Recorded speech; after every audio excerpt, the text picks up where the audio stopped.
আসসালামু আলাইকুম সবাইকে। সবাই কেমন আছেন? আশা করি সবাই ভালো আছেন। আলহামদুলিল্লাহ আমরাও ভালো আছি। ফারিস্তা মোমস ওয়ার্ল্ড থেকে আপনাদের সবাইকে স্বাগতম। আবারও হাজির হলাম নতুন আরেকটি ভ্লগ নিয়ে আপনাদের মাঝে। আশা করি ভ্লগটি ভালো লাগবে। আর ভালো লাগলে লাইক, কমেন্ট, সাবস্ক্রাইব করে পাশেই থাকবেন। সকাল সকাল ভ্লগটি স্টার্ট করেছি আর সকাল সকাল ঘুম থেকে উঠেই কিন্তু রান্নাঘরের জানালাটা মেলেছি আর মেলার পর দেখি মাশাআল্লাহ অনেক সুন্দর রোদ উঠে যাচ্ছে। যেহেতু আজকে কুয়াশাটা একটু কম ছিল আর দেখলাম কি সুন্দর করে আমার রান্নাঘরের জানালা দিয়ে সূর্যটা উঁকি মারছে। আর এভাবেই কিন্তু প্রতিটা দিন আমার রান্নাঘরের জানালা দিয়ে সূর্যটা উঁকি মারে আর অনেক সুন্দর ঝলমলে রোদ দিয়ে দেয়। আর আমার রান্নাঘরে দিনের বেলা লাইটেরই প্রয়োজন হয় না, এত বেশি আলো থাকে। তারপরেও আমি ভিডিও করি যেহেতু, এর জন্য আমি লাইটটা জ্বালিয়ে রাখি। তো কারেন্ট ছাড়াও কিন্তু আমি খুব সুন্দরভাবে রান্না করতে পারি। আর আজকের এই ভিডিওটা দেখতে পাচ্ছেন, এই ভিডিওটা কিন্তু সম্পূর্ণই 16ই ডিসেম্বরের দিন করা। আর সেদিন সকাল সকাল ঘুম থেকে উঠে আমি সকালের রান্নার আয়োজন করেছিলাম ভাত, বেগুন ভাজা, কুমড়ো ভাজি, আলু ভর্তা। এই শীতের দিনে আলু ভর্তাটা যে কি মজা লাগে সেটা তো যারা আলু ভর্তা পছন্দ করেন তারা তো অবশ্যই জানেন। আর ঝাল ঝাল করে আলু ভর্তা বানিয়ে তার মধ্যে ধনিয়া পাতা কুচিটা একটু বেশি করে দিলে কি যে সুন্দর একটা ঘ্রাণ আর এত মজা। গরম গরম ভাতগুলো মনে হয় এই আলু ভর্তা দিয়েই এক প্লেট খেয়ে নেওয়া যায়। সেই সাথে যদি হয় বেগুন ভাজা আর আমার হাজবেন্ডের পছন্দের কুমড়ো ভাজি। ফারিস্তার বাবার পছন্দের খাবারগুলো রান্না করলে সে তো মহা খুশি। আর বাসায় যেদিন থাকে সেদিন কিন্তু সারাদিন শুধু ঘুরে ঘুরে খুঁজতে থাকে কি কাজ করা যায়। আর সেদিন যেহেতু ফার্নিচার গুলো এলোমেলো করেছিল, বেডরুমের ফার্নিচার গুলো আর করতে ওরকম সময় পাইনি। আজকে সকালের নাস্তাটা শেষ করেই ফার্নিচার এলোমেলো করা শুরু করে দিয়েছে বেডরুমের। যেটা মাথায় আসে সেটা কমপ্লিট না করা পর্যন্ত তার ঘুম নেই। আর নর্মালি বেগুন আপনারা যেভাবে হলুদ, মরিচ, লবণ, সামান্য একটু তেল দিয়ে মেরিনেট করে ভাজেন, আমি কিন্তু ঠিক ওইভাবেই খুব সিম্পল ভাবে ভেজেছি। অথচ এত মজা লাগলো বেগুন ভাজাটা। সেই সাথে এই তো বেশি করে পেঁয়াজ, ধনিয়া পাতা, শুকনা মরিচ দিয়ে আলু ভর্তাটা তার তো কোনো তুলনাই হয় না, এত মজা হয়েছিল। আর কুমড়ো ভাজি আপনাদের ভাইয়া ভীষণ পছন্দ করে, সেটা যেমনই হোক, যদি একবারে গলেও যায় তাও পছন্দ করে, যদি একটু কাঁচা কাঁচাও থেকে যায় তবুও পছন্দ করে। তবে আজকে ভাজিটা কিন্তু ভালোই হয়েছিল। আর যেদিন আমি দেখেছি আমি ফারিস্তার বাবার জন্য কিছু রান্না করতে যাই, সেদিন কিন্তু রান্নাগুলো আরো বেশি ভালো হয়ে যায়। আর এই তো রান্না শেষ হতে না হতেই ফারিস্তার বাবার ক্ষুধা লেগে গেছে, তাই ভাবলাম ওকে আগে দিয়ে নেই। আর ওর জন্যই কিন্তু আমি প্লেটে ভাত বেড়ে নিচ্ছি।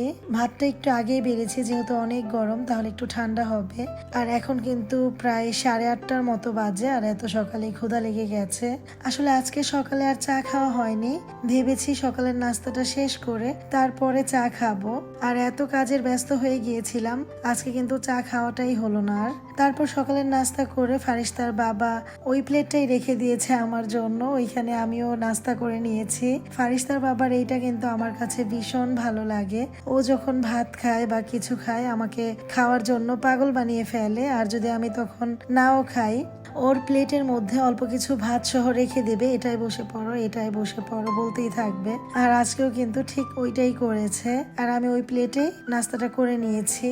আর নাস্তা করা শেষ করে ভাবলাম গাছে অনেকগুলো বেগুন হয়েছে, আমার শখের ছাদ বাগান চলে এসেছি। আর মাশাআল্লাহ আমার এত ভালো লাগছিল বেগুনগুলো পেয়ে, আমি অনেক বেশি খুশি হয়েছি। আমি তো আপনাদের ভাইয়ার সাথে বলছিলাম, দেখো তুমি তো বলেছিলে যে আমি পারবো না, ছাদে যত্ন করতে পারবো না, ফারিস্তাকে নিয়ে আমার কষ্ট হয়ে যাবে। আর এই দেখো যত্ন করে আমি যত্নের ফলও পেয়ে গেছি। 6টা বেগুন হয়েছে, আমি অনেক বেশি খুশি। চেষ্টা করলে কোনো কিছুই অসম্ভব না, সবকিছুই সম্ভব। আর আমি চেষ্টা করেছি, যত্ন করেছি, আর আমি সেটার ফলও পেয়েছি আলহামদুলিল্লাহ। ইনশাল্লাহ আরো পাবো। বেগুনগুলো দেখে আমি যতটা না খুশি হয়েছি এর থেকে বেশি খুশি হয়েছে আমার যা, আমার বোন, আমার আব্বু, ওদের সবাইকে আমি ছবি পাঠিয়েছি আর বলেছি, ওরা কিন্তু ভীষণ খুশি। তবে ফারিস্তার বাবা বেশি খুশি হয়নি, কারণ ও তো আর বেগুন পছন্দ করে না, ও তো বলে বেগুনে অ্যালার্জি। তবে কুমড় কিন্তু অনেক বেশি পছন্দ, কুমড়েও কিন্তু অনেক অ্যালার্জি। আর আসলে যার যেটা পছন্দ। তারপরেও খুশি হয়েছে যে বলছিল আমার বোর গাছে বেগুন হয়ে গেছে, মানে ভাবতে পারছিল না আমি এর আগে গাছ বুনেছি তবে এত সুন্দর ফলন পাইনি। এবার যেহেতু অনেক বেশি যত্ন করেছি ফলনও অনেক সুন্দর পেয়েছি আলহামদুলিল্লাহ। আর এই তো আমার আম্মাজান রাজকন্যা, সে তো ঘুম আর ঘুম, ঘুম ছাড়া কিছু বোঝে না। রাত 2টা 3টায় ঘুমায়, দুপুর 12টা 1টা 2টায় ওঠে। এখন তো প্রায় 10:30 কি 11:15টার মতো বেজে গেছে, এখনো ঘুম থেকে ওঠার নাম গন্ধই নেই। আপনাদের ভাইয়া তো মশারি আমাদের যে কম্বল সবকিছু গুছিয়ে ফেলেছে মেয়েকে ওঠানোর জন্য, তারপরেও উঠছে না, এত ঘুম পাগলি। আর এই তো রুমটাও আপনাদের সাথে একটু ঘুরিয়ে দেখিয়ে দিলাম, এভাবে ছিল আগে। আর এর কিছুক্ষণ পরে কিন্তু আপনাদের ভাইয়া ফার্নিচার গুলো ঘুরিয়ে ফেলেছে ফারিস্তা ঘুম থেকে ওঠার পর, আমিও সাথে সাহায্য করেছি। আর এইদিকে আমি দুপুরে রান্নার আয়োজন করছিলাম, যেহেতু 16ই ডিসেম্বর উপলক্ষে আমি খিচুড়ি রান্না করব। আর আজকে কিন্তু সারাটা দিন আমার মনে একটা গানই বাজছিল, এক সাগরে রক্তের বিনিময়ে বাংলার স্বাধীনতা আনলো যারা, আমরা তোমাদের ভুলবো না। মন থেকে যে গানটা বারবার বেজে উঠছিল সেটা গেয়ে দিলাম, জানি না কেমন হয়েছে, খুব চুপি চুপি কথা বলছিলাম যেহেতু ফারিস্তা ঘুমাচ্ছে। তবে গানটা আমার ভিতর থেকে বারবার আসছিল। সত্যি সকল শহীদদের জানাই শ্রদ্ধা আর ভালোবাসা।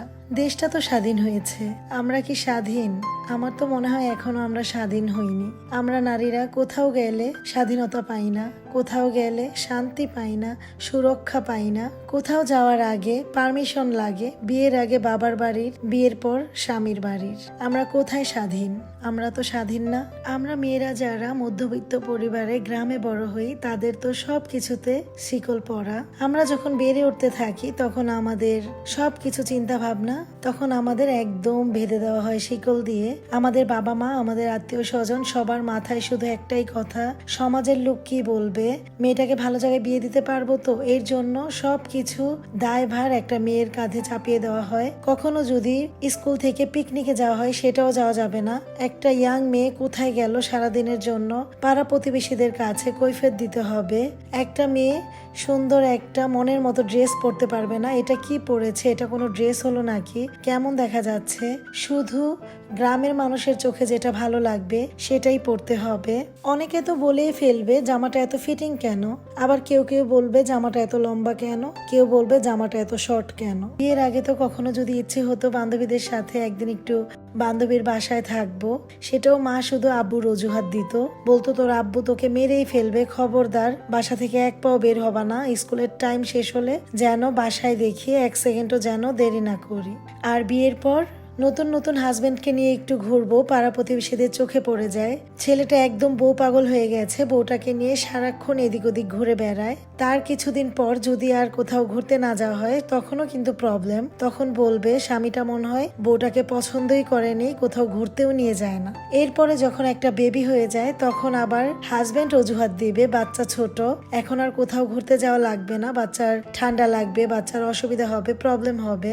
আবার যখন একটু বড় হয়ে যাবে তখন একটা মায়েরই দায়িত্ব বেড়ে যায়, বাচ্চা স্কুলে ভর্তি হয়, বাচ্চার পড়াশোনার সমস্যা হবে, এত কিছুর ভিড়ে তখন আমাদেরও মন মানসিকতা নষ্ট হয়ে যায়।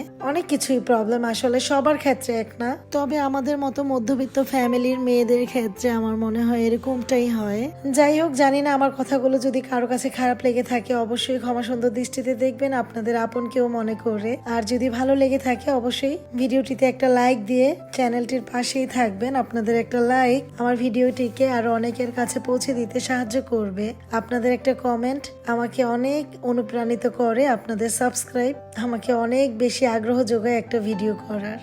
যাই হোক, অনেক ধরনের অনেক কথা বলে ফেলেছি, ভুল ত্রুটি হলে ক্ষমার দৃষ্টিতে দেখবেন, আবারও বললাম।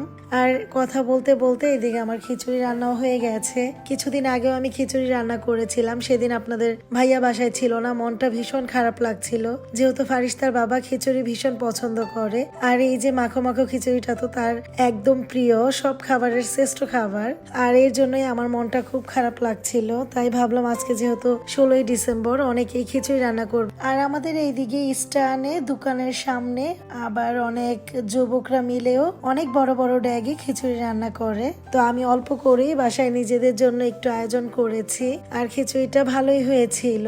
যাই হোক, সবকিছুই চেঞ্জ হয়ে গেছে, এখন সবকিছুই যুগের সাথে তাল মিলিয়েই চলে, আমরাও চলি। খিচুড়ি খেতে খেতে আজকের মতো এখানেই বিদায় নিলাম। সবাই সুস্থ থাকবেন, ভালো থাকবেন। আসসালামু আলাইকুম, আল্লাহ হাফেজ।